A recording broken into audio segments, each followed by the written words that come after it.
এই মুহূর্তে যে খবরের দিকে নজর রাখবো, বেলঘড়িয়ায় অ্যাসিড কারখানায় দুর্ঘটনা। সেই দুর্ঘটনায় মৃত দুজন, যেমনটা জানা যাচ্ছে অ্যাসিড কারখানায় দুর্ঘটনায় মৃত দুই শ্রমিক। আর কিভাবে এই দুর্ঘটনা, কিভাবে দুই শ্রমিকের মৃত্যু জানাবে সুবীর রয়েছে আমার সঙ্গে। সুবীর,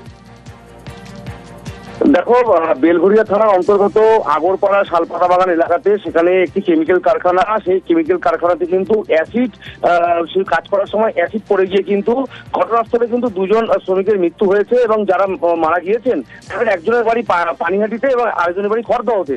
এবং সেই জায়গা থেকে রবিন আইচ এবং সুরজিৎ মাইতি, এই দুজন কিন্তু তাদের মৃত্যু হয়েছে। এবং আরেকজন গোবিন্দ নন্দী বলে যিনি শ্রমিক রয়েছেন, তিনি কিন্তু আশঙ্কাজনক অবস্থায় চিকিৎসাধীন সাগর দত্ত হাসপাতালে।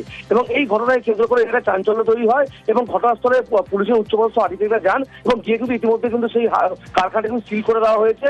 এবং ঘটনায় কেন্দ্র করে তোদের চাঞ্চল্য ছড়িয়েছে গোটা এলাকায়। এবং এই জায়গা থেকে কিন্তু তারা বলছেন যে এইভাবেই কিন্তু একদম মানে কারখানা চত্বরে সেইভাবে কিন্তু কোনো পরিকাঠামো নেই। সেই জায়গা থেকে শ্রমিকরা কাজ করতেন, সেই জায়গা থেকে দুর্ঘটনা এবং সেই দুর্ঘটনার পরে কিন্তু এই মৃত্যু, এমনটা কিন্তু জানা যাচ্ছে কারখানার যারা কর্মী রয়েছেন তাদের পক্ষ থেকে।